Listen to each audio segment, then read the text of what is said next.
Hello, आज जो हम लोग टॉपिक देख रहे हैं वो यंग डबल स्लिट एक्सपेरिमेंट का टॉपिक है, जिसको हम क्या कहते हैं YDSE कहते हैं और position of bright and dark fringe हमको निकालनी है। तो जैसे कि आपने देखा था कि हाइगन्स प्रिंसिपल के अकॉर्डिंग हमने ये जाना था, वहां पे देखा था कि लाइट जो ट्रैवल करती है वो वेव के फॉर्म में करती है, हाइगन्स ने बताया, और वेव फ्रंट के रूप में आगे बढ़ती है। तो वेव फ्रंट जो जहां से बढ़ेगा हमारा मोनोक्रोमेटिक लाइट सोर्स है, हमारा S जो क्या है मोनोक्रोमेटिक लाइट सोर्स है। तो यहां से जो लाइट हमारी आगे बढ़ेगी तो दो हमारे स्लिट लगा दिए गए हैं, एक S1 S2। तो ये S1 S2 क्या करेंगे, लाइट को आगे प्रोपोगेट करेंगे यहां से। तो यहां से जो वेव फ्रंट आएगा वो यहां पे आगे बढ़ेगा और ये आगे ऐसे बढ़ेगा, ठीक है, दोनों इस तरह से आगे बढ़ेंगे। तो यहाँ पे ये आपको पता है हाइगन्स फिनोमेना, वहां पे हाइगन्स लॉ क्या है, जब भी कोई वेव फ्रंट आगे बढ़ता है तो वो उसका हर एक सोर्स जो मटेरियल होता है वो न्यू सोर्स की तरह बिहेव करता है, और न्यू सोर्स की तरह बिहेव करता है, आगे बढ़ता है तो वो सेकेंडरी वेवलेट्स कहलाता है। जब सेकेंडरी वेवलेट्स कहलाता है तो जो उसको नया वेवफ्रंट बनता है तो उसके लिए पहला वाला वेवफ्रंट क्या हो जाता है, न्यू सोर्स की तरह बिहेव करता है, सोर्स की तरह बिहेव करता है, और जो आगे वाला वेवफ्रंट होता है वो एनवेलप की तरह उसको करता है बिहेव। तो अब यहां पे हम देख रहे हैं कि यहां पे S1 S2 तक जो वेवफ्रंट आया होगा, ये पॉइंट सोर्स है, तो यहां से कैसा निकला हुआ वेवफ्रंट, स्फेरिकल वेवफ्रंट निकलेगा। स्फेरिकल वेवफ्रंट निकलते निकलते यहां तक आएगा, यहां तक आएगा। तो यहां तक आते आते यहां तक जब आएगा, जब आगे बढ़ेगा तो इसके लिए ये सोर्स की तरह बिहेव करेगा, S1 S2 दोनों सोर्स की तरह बिहेव करेगा, ठीक है। तो यहां पे दोनों S1 S2 क्या है, कोहेरेंट सोर्स है। तो कोहेरेंट सोर्स क्या है, मैंने वीडियो बनाई है, ऊपर लिंक दिया हुआ है।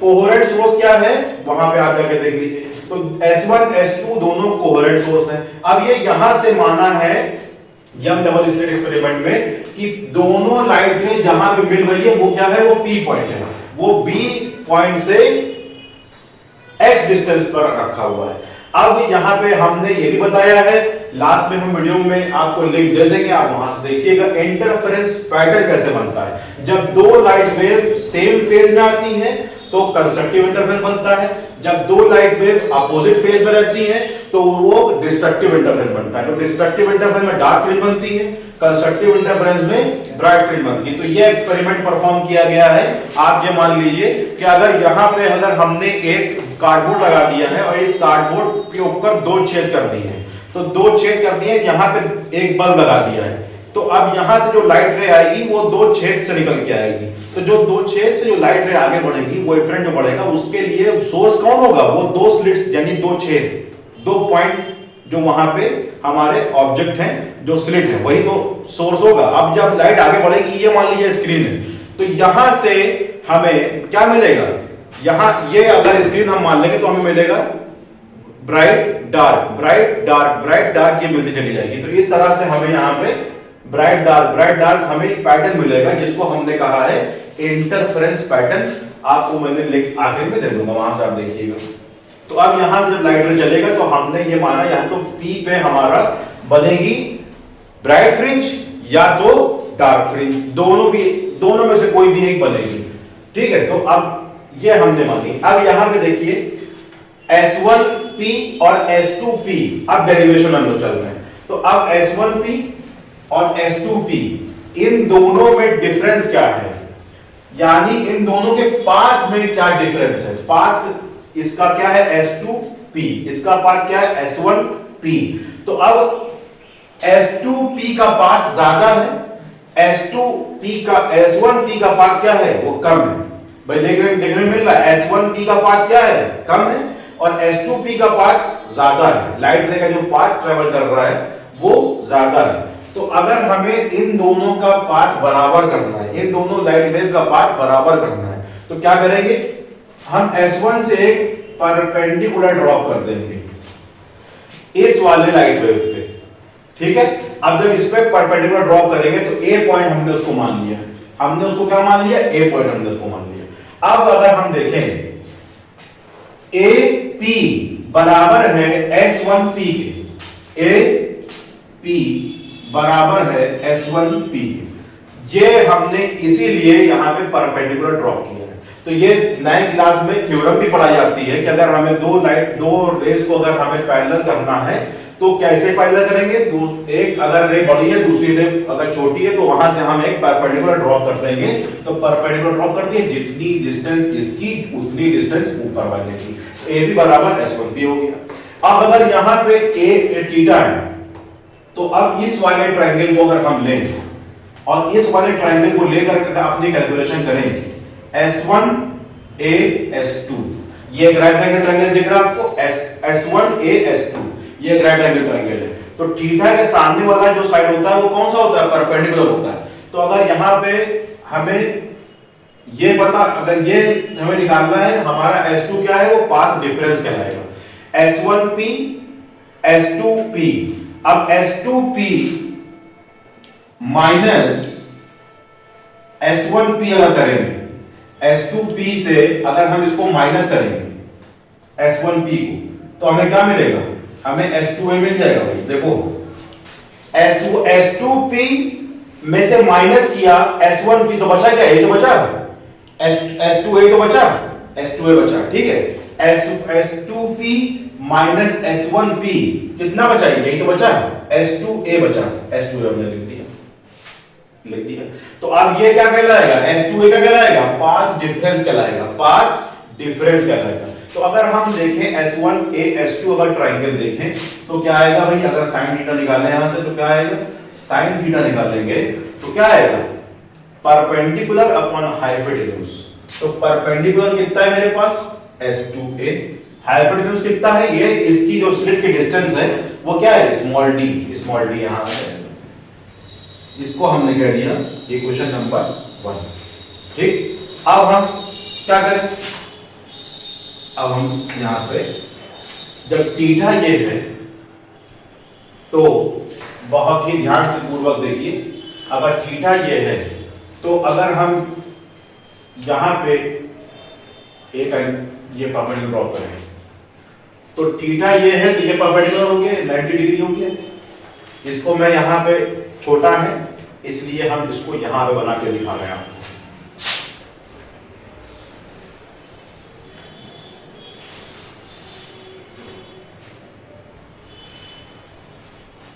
ये हमारी डॉटेड लाइन, ठीक है, ये बात समझ में आ गई। थीटा था, ये 90 डिग्री था, ये मेरा S2A था और ये मेरा स्मॉल डी था पूरा, ये हमने निकाल दिया, आपके समझ में आ गया। लेकिन अगर हम यहां से एक परपेंडिकुलर यहां इस पे ड्रॉप करते हैं,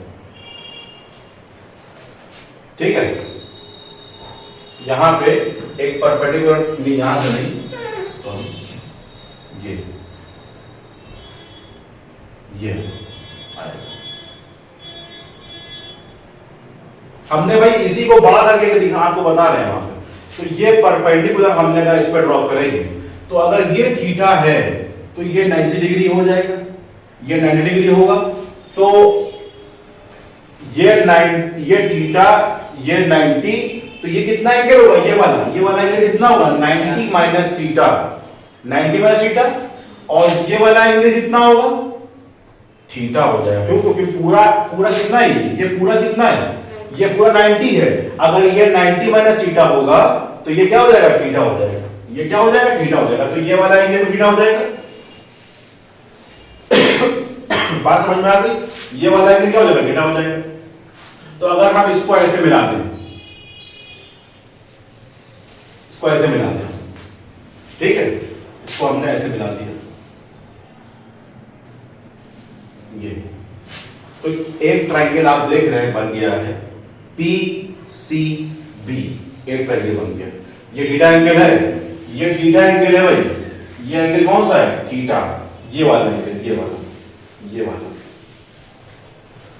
थीटा एंगल हो गया, यहां से हमने बताया, यही वाला है, ये थीटा।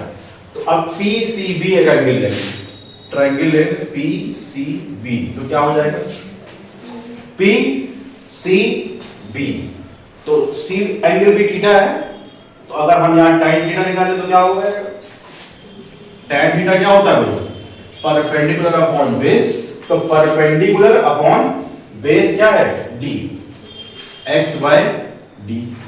अब इसको हम कहते हैं कि ये सेकेंड इक्वेशन। ये बात समझ में आ गई। हमने भाई इसी को बड़ा करके दिखा, आपको बता रहे हैं वहां पे। तो ये परपेंडिकुलर हमने कहा इस पर ड्रॉ करेंगे। तो अगर ये थीटा है तो ये 90 डिग्री हो जाएगा, ये 90 डिग्री होगा।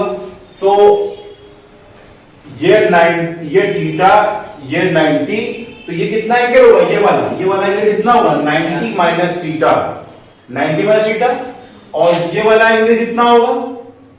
थीटा हो जाएगा। क्यों? क्योंकि पूरा कितना है? ये पूरा कितना है? ये पूरा 90 है। अगर ये 90 माइनस थीटा होगा तो ये क्या हो जाएगा? थीटा हो जाएगा। ये क्या हो जाएगा? थीटा हो जाएगा। तो ये वाला एंगल भी थीटा हो जाएगा। बात समझ में आ गई? ये वाला एंगल क्या हो जाएगा? थीटा हो जाएगा। तो अगर हम इसको ऐसे मिला दें, इसको ऐसे मिला दें, ठीक है, इसको हमने ऐसे मिला दिया, ये तो एक ट्रायंगल आप देख रहे हैं बन गया है PCB। एक ट्रायंगल बन गया। ये थीटा एंगल है, ये थीटा एंगल है भाई। ये एंगल कौन सा है? थीटा। ये वाला एंगल, ये वाला थीटा एंगल हो गया। यहां से हमने बताया यही वाला है, ये थीटा। तो अब PCB एक एंगल है, ट्रायंगल है PCB। तो क्या हो जाएगा? PCB। तो C एंगल भी थीटा है। तो अगर हम यहां tan थीटा निकालें तो क्या होगा? tan थीटा क्या होता है? Perpendicular upon base.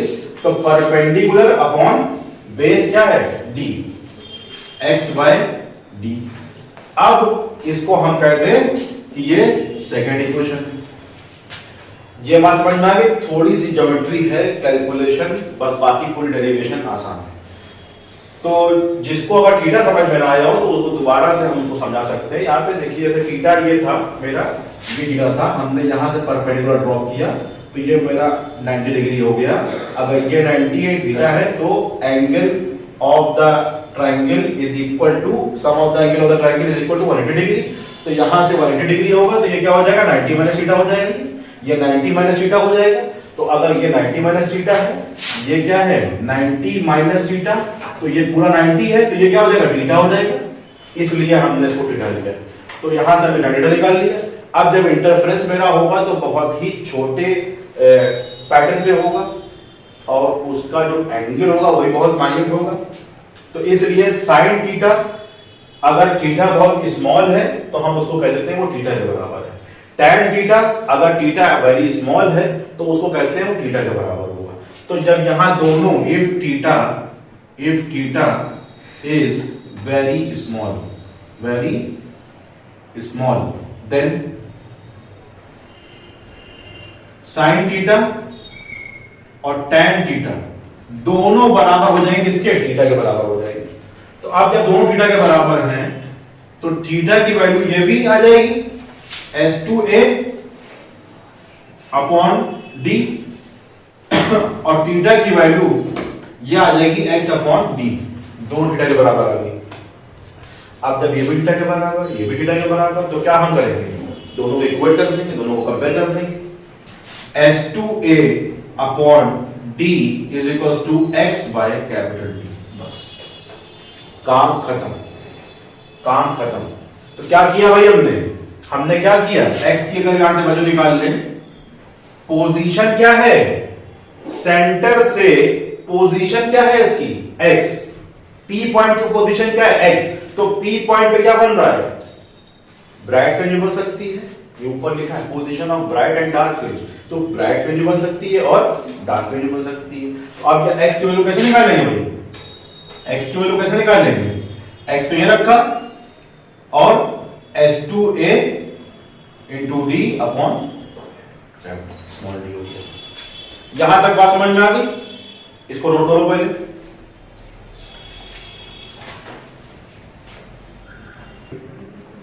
तो आप देखिए ये हमने निकाला। तो अब यहां पे मेरा पार्ट डिफरेंस क्या है? पार्ट डिफरेंस मेरा S2A है। पार्ट डिफरेंस क्या है मेरा? S2A। तो अगर हम इसको यहां से S2A निकाले तो क्या हो जाएगा? S2A is equal to XD upon capital D। ठीक, S2A is equal to XD upon capital D। अब एक डेरिवेशन इससे पहले भी बता चुके हैं कि जब इंटेंसिटी जो इंटरफेरेंस की है, जो अगर वो ब्राइट है तो उसका पार्ट डिफरेंस क्या होगा, m लैम्डा के बराबर होगा, और अगर डार्क है तो उसका पार्ट डिफरेंस इसके बराबर होगा 2m माइनस 1 लैम्डा बाई 2 के बराबर होगा। तो जो पार्ट डिफरेंस अगर हम ब्राइट के लिए निकालेंगे तो ब्राइट का पार्ट डिफरेंस रख देंगे, अगर डार्क के लिए निकाले तो डार्क का रख देंगे। तो हम यहां पर ये निकाल रहे हैं फॉर ब्राइट फ्रिंज। अब ब्राइट फ्रिंज के लिए पार्ट डिफरेंस किसके बराबर हो जाएगा, S2 बराबर हो जाएगा m लैम्डा के बराबर हो जाएगा, ठीक है, m लैम्डा के बराबर हो जाएगा। तो यहां से m lambda is equals to x d upon d, ये आ जाएगा x d अपॉन d। अगर अब यहां से हम x निकालें ये वाला तो क्या हो जाएगा, x कैसे निकलेगा भाई, m lambda d upon small d, ये आ गया फॉर्मूला, d को ज्यादा बड़ा हो गया, ये आ गया formula. Position of m bright fringe from the centre p, यानी कि अगर p पे ब्राइट फ्रिंज बन रही होगी तो वो कितनी दूरी बन रही होगी, m lambda d by d, जहां पे स्मॉल d क्या है, स्लिट की दूरी है, कैपिटल D क्या है, स्लिट से स्क्रीन की दूरी है, ये स्क्रीन है मेरे पास, स्क्रीन की दूरी है, लैम्डा वहां पे वेवलेंथ है, और m क्या है, इंटीग्रल मल्टीपल है जिसकी वैल्यू 0 1 2 3 इस तरह से होगी, ठीक है। अब अगर हम निकालें फॉर डार्क फ्रिंज तो क्या हो जाएगा भाई, पाथ डिफरेंस इसके बराबर हो जाएगा, पाथ डिफरेंस हो जाएगा 2m minus 1 lambda by 2m minus 1 lambda by 2 हो जाएगा। तो 2m माइनस 1 लैम्डा बाई 2 जब हो जाएगा तो उसको हम कैसे डिफाइन करेंगे, यहां रखेंगे, इसको रख देंगे यहाँ, ये है ना, ये वैल्यू निकल के आएगी, ये वाली यहां पे हम रख देंगे। तो 2m minus 1 lambda by 2 is equals to x d upon capital D। अगर यहां से x निकालेंगे, xm डार्क फ्रिंज कहां बनेगी, तो ये हो जाएगा 2m minus 1 lambda d upon 2 small d।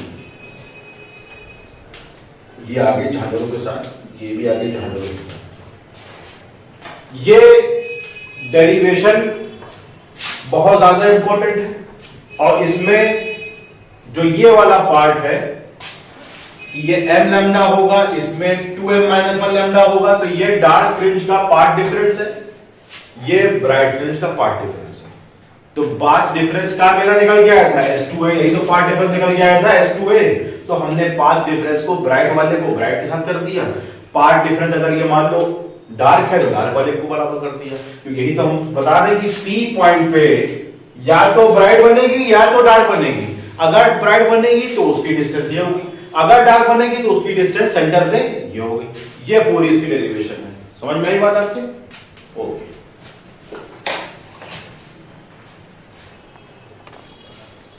तो ब्राइट फ्रिंज में आप देख रहे हैं except m lambda d upon d। तो m क्या है यहाँ पे, इंटीग्रल मल्टीपल है जिसकी वैल्यू स्टार्ट होगी 0 1 2। लैम्डा यहाँ पे वेवलेंथ है, d यहाँ पे स्क्रीन की स्लिट से दूरी है, और d क्या है, स्लिट विड्थ है। और यहाँ पे डार्क फ्रिंज है, तो डार्क फ्रिंज का फॉर्मूला जो आ रहा है, तो डार्क फ्रिंज में m की वैल्यू 1 2 3 इस तरह से स्टार्ट होगी, ठीक है। तो ये हम फॉर्मूला रखेंगे और फॉर्मूला याद रखेंगे, और इसके बाद हम बनाएंगे, आप डालिएगा, आप बने रहिए वीडियो में, आप उसको शेयर करिए, लाइक करिए, सब्सक्राइब करिए चैनल को। तो इसके बाद जो आएगा वीडियो वो आएगा फ्रिंज विड्थ का वीडियो आएगा। तो फ्रिंज विड्थ कितनी होती है, ब्राइट कितनी होती है, डार्क कितनी होती है, तो उसका वीडियो मैं अलग से लेके आऊंगा। आप इस रिवीजन कोर्स में बने रहिए। आप PYQ जो मैं कहने कहा है वो उसका कोर्स में लाने के लिए उसका डिस्क्रिप्शन में व्हाट्सएप ग्रुप का लिंक मौजूद है, आप उसमें एनरोल होके PYQ और रिवीजन क्लास में ज्वाइन हो सकते हैं। Okay, thank you.